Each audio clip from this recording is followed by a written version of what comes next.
Phyllis. Hey, Danny, how are you? Oh, Mr. Mayor. I'm sorry. Danny Schwein, I've known him such a long time. Friends of the Library representing. All the friends of the library.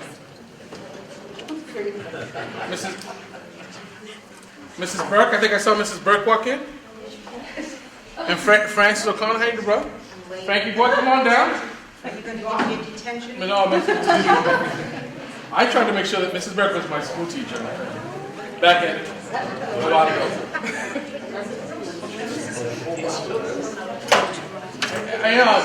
I just want to take 2 seconds, and then we can get back to talking about how great of an institution this place is going to be. But I wanted to start real quick. Government is really hard.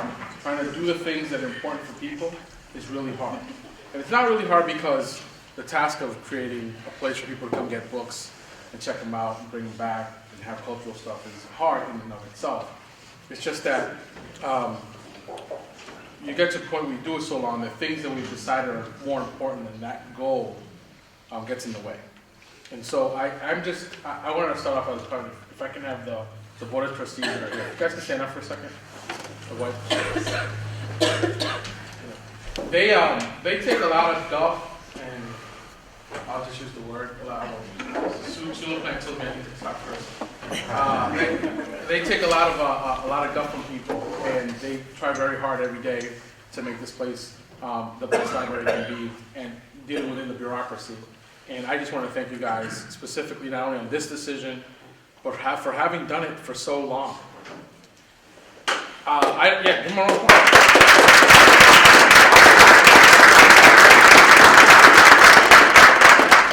Suzanne, how long? 46 years. 46 years.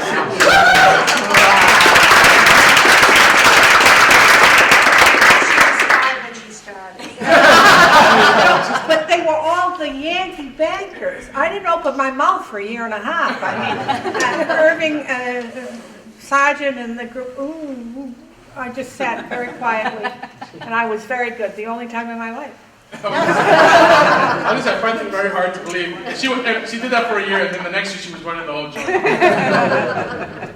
But that's important to note because there is a history here of important things happening, and I think that's what we're trying to get back to. My personal history of this is they created this new reading place, and it was a pyramid. You put the book down and you sit at it. It's like a little pyramid place. And I don't know, I was at the Hennessy School, a kid, and so I was in there for the summertime, and I was reading it, and they took a picture of me on it. I haven't been able to put my hands on that picture, but I do remember that as a history for me, that coming in here as a little kid when I was going to the Hennessy. So we got to get back to that point where this is such an important part of people's lives, that they have an experience in their life that they remember forever. And I think that picking someone to lead this, to get back to that place, to make it a cultural center for the whole city, was really hard to do. And the board that you just met and others made a big decision in putting all their support behind one of the candidates. It's an untraditional candidate. It's untraditional times. But I think that it's what the community wants. And I think at the end of the day, we're going to have a beautiful, beautiful experience here, and something we can be proud of. We put 100 people on the transition team. People in economic development, people in culture and arts, people in education, all over the board trying to figure out what we should do with the 4 years of being mayor. And 3 different committees. How many people were there? 36 people. 36 people out of the 100 made this building an important part of the transition report. A third. A little bit more of a third. Sorry, Mrs. Burke, I know it's not. It's perfectly a third. She's my math teacher. I was told to be no man. But you don't see that's how an important place that people come by all the time. Kids go by, and so I have high hopes. Not too much pressure for the incoming administration in this building, but I think with the staff that we have and the board that we have, we can get there. So I'm gonna stop talking because you don't want to hear from me. But I think at some point, maybe if the board wants to say, if some of the members of the board want to say something. Can you tell one library story? I don't, absolutely. Okay. Most of you probably know my name is Ed, and in the year 2001, I started a mentoring program called Stand and Deliver, where we match up folks like you with Lawrence High School kids at that time passed the MCAS test. In the first 3 years of Stand and Deliver, I got lucky, we had 85 or 90 matches, and they all met once a week right here.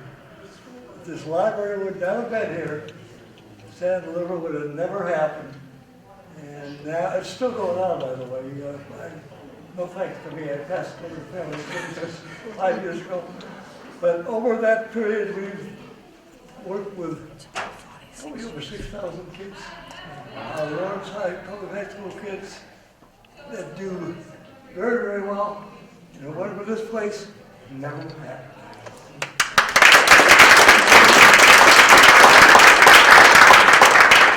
So a funny story about.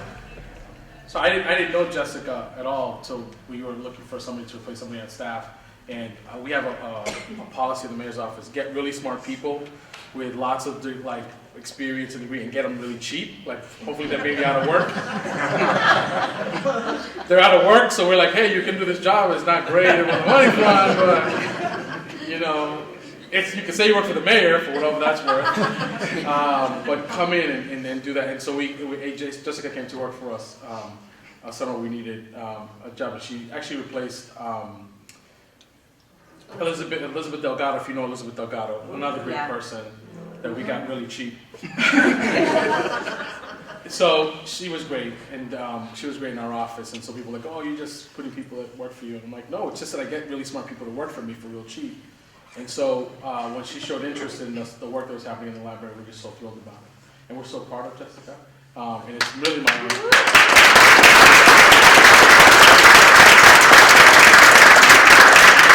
So I came to tell the staff, the mayor has to come, as the chair of the board, come and tell the staff that there's going to be a new executive director, and I forgot her name. I was like, so I told Jessica I would not forget her name. So it's a real pleasure for me to introduce the new director of the library, Jessica Bauman. So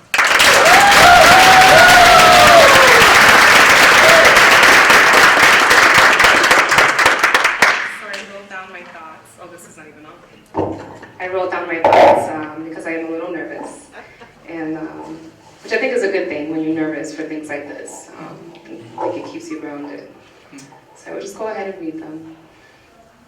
Good evening, and thank you for joining me along with the Board of Trustees and friends of the Lawrence Public Library.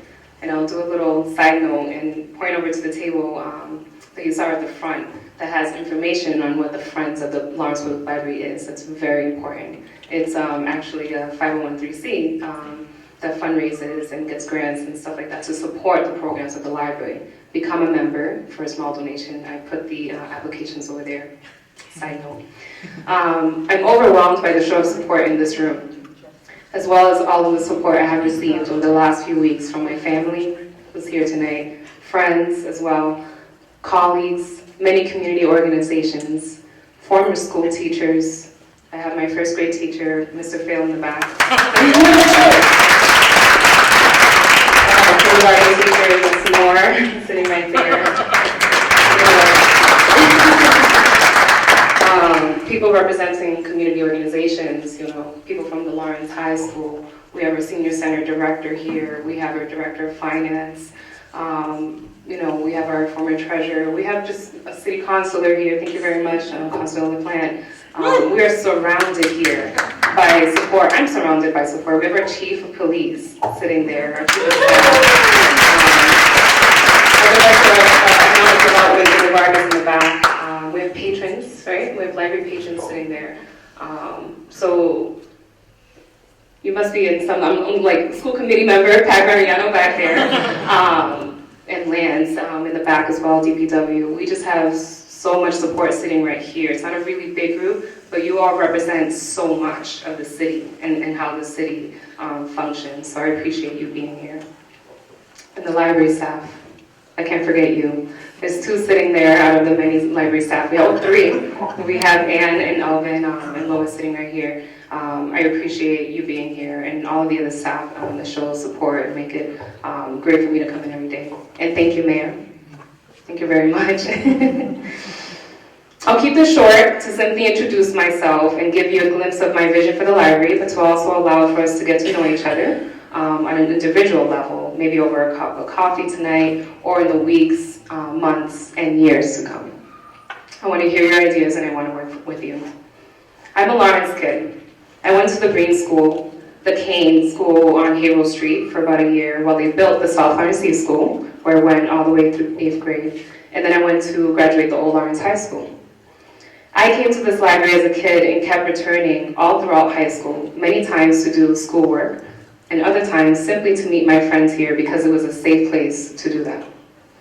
I then went on to Northeastern and became a pre-med student. I explored the medical field for many years and realized that my desires and passions kept leading me outside of the box, outside of the doctor's office, outside of any office, outside of the day-to-day work routines I fell into.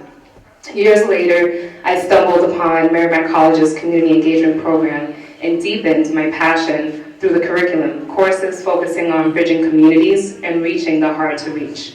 I fell in love with this idea of building community, and I knew that I wanted to do this kind of work in my city, Lawrence.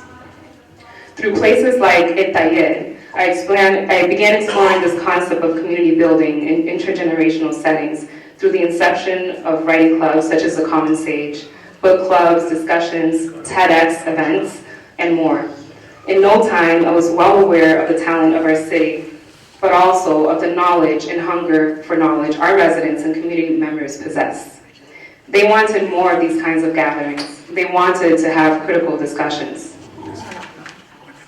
They also wanted to learn English. They wanted to learn basic computers.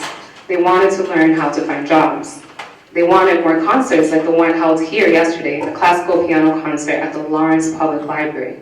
They wanted homework help, but they did not know where to start. So today I say to those people, welcome to the Lawrence Public Library. Your home, a place where your needs will be met with the many resources we already have and the many more we will work hard to get for you. Our city deserves a library that listens and responds to its needs. Lastly, almost done, when I graduated from Northeastern University, I knew I made my Puerto Rican parents proud. It meant that their struggles were worth it. When I graduated Merrimack College with my master's in education, I knew that if I can get through grad school as a Latina from Lawrence, sitting through classrooms where I often was the token Lawrence kid, I could do anything. When I learned earlier this week that I've been accepted into Simmons School of Library and Information Science, it would begin in January, I knew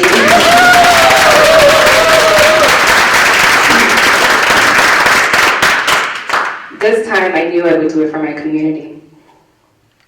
So for every kid who comes in search of homework help, every new immigrant who wants to learn English, every job seeker that is looking for help navigating the system, anyone who wants to come in and simply explore, and even the patron who wishes to offer critical feedback, I am here to serve you. We are here to serve you. So thank you for your support, and I look forward to working with all of you.